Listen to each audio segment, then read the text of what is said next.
بسم الله الرحمن الرحيم والحمد لله رب العالمين. اللهم صل وسلم وبارك على نبينا وحبيبنا وقرة أعيننا محمد وعلى آله وصحبه أجمعين. وبعد، يروي الشيخان فيما اتفقا عليه من حديث أنس بن مالك رضي الله عنه أنه قال. حديث in a collection of Imam Bukhari and Imam Muslim, narrated to us by Anas. And the theme of the youth in the life of the Prophet alayhi salatu wasalam was what I'm going to maybe a few more nights, and then we'll move on to like the pre-Hajj series, because we'll start talking a little bit about Hajj and kind of reminding people of the barakah of this ritual. But and I'm choosing a hadith regarding his youth in his life alayhi salatu that are not direct, meaning the hadith are not when the Prophet ﷺ said about youth or said to youth, but rather observations from some of the young people that were living around him ﷺ, what they felt, what they saw, and how he dealt with them. And I think that's to me that's more meaningful, because it's the observation of the young person that actually counts at the end. How did they feel? That's how you know if any masjid is. You'll know if a masjid works if you take your kid there and they come, when you pick them up, they say they want to go back the next time. If they don't want to go back the next time, you're like, oh, well, they're not doing a good job. Or if their experience was negative, regardless of why it was negative, then you'll know, okay, this is not a masjid that's prioritizing them. However, if they want to go back again, you're like, oh, well, there must have something nice that must have happened. So Anas, radiallahu anhu, of course, grew up in the Prophet alayhi salatu wasalam's house.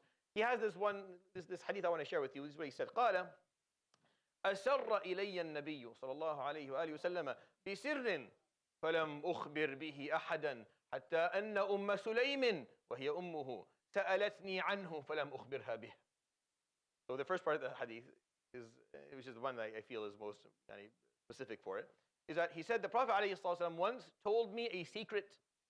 He shared with me a piece of information that he declared to be something that is confidential. Right? He left with me a very important piece of information.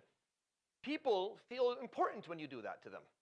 When you entrust someone with a piece of information that you believe to be confidential or secret, they feel that they must mean something to you. You must trust them. You must see something in them.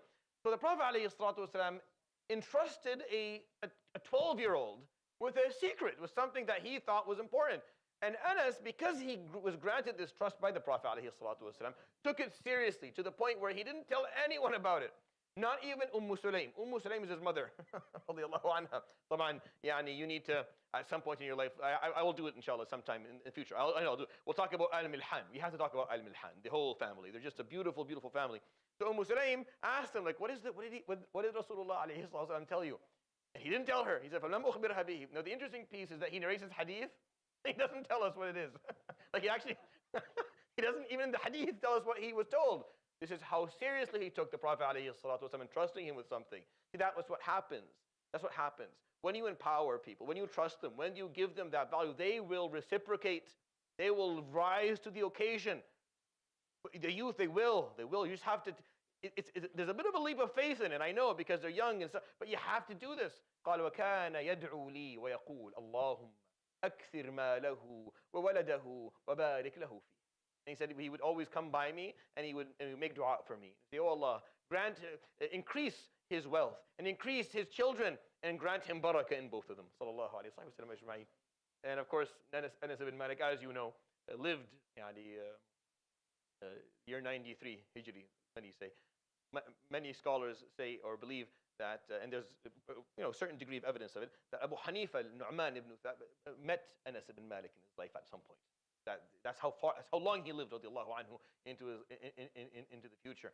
And he was someone who taught Islam, fought wide and far, and he had many children. And there are many people today who can count their lineage back to Sayyidina Anas ibn Malik, radiallahu anhu wa ardah. And the Prophet alayhi salatu wasallam entrusted him with the secret at the year of 12 years old, worthy of that degree of trust, that degree of collegiality. Think about these things, because they won't become men if you don't treat them like men. They won't rise to that level if you don't let them feel that they are. So you have to do this every once in a while. You have to start treating them that way. Remember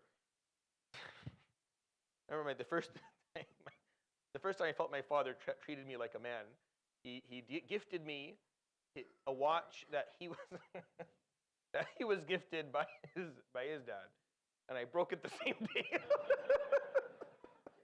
And I broke it the same day. And I am now turning 40, like in a few months.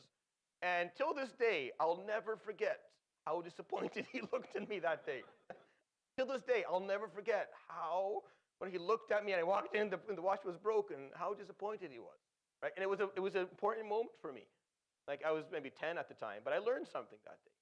And I was a reckless 10-year-old that didn't care. I was given something valuable. I didn't take care of it. I never did that again. Never again. Sometimes you have to do these things for them to grow. And the Prophet ﷺ was a master of this. He knew how to do this. He knew how to change these children and make them men who could carry it later on with something simple. دعاء. يروي الشيخان فيما اتفقا عليه من حديث أنس بن مالك رضي الله عنه قال أسر إلي النبي صلى الله عليه وآله وسلم بسر فلم أخبر به أحدا حتى أن أم سليم وهي أمه سألتني عنه فلم أخبرها به وكان صلى الله عليه وآله وسلم يدعو لي ويقول اللهم أكثر ماله وولده وبارك له فيه. صدق رسول الله صلى الله عليه وسلم. سبحانك وبحمدك أشهد أن لا إله